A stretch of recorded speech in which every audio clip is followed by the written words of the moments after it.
পানি উন্নয়ন বোর্ড জানিয়েছে, ভারী বৃষ্টিতে কয়েকটি নদীর পানি বিপদ সীমার উপর দিয়ে প্রবাহিত হয়ে নিম্নাঞ্চলের কয়েকটি জেলা প্লাবিত হয়েছে।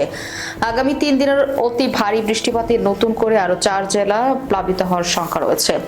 শনিবার পানি উন্নয়ন বোর্ডের বন্যা পূর্বাভাস ও সতর্কীকরণ কেন্দ্রের এক পূর্বাভাসে এমন কথা বলা হয়েছে। এতে বলা হয়েছে, গত 24 ঘন্টায় দেশের উত্তর পূর্বাঞ্চলের উজানে মাঝারি থেকে মাঝারি ভারী এবং অভ্যন্তরে হাওয়ার অববাহিকায় ভারী থেকে অতি ভারী বৃষ্টিপাত পরিলক্ষিত হয়েছে।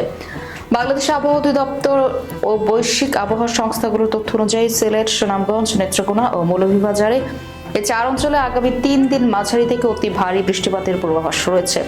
এই অবস্থায় উত্তর পূর্বাঞ্চলের হাওয়ার অববাহিকার সিলেট, সুনামগঞ্জ জেলার সুরমা, কুশিয়ারা নদীর পানির সমতল আগামী 3 দিন বাড়তে পারে।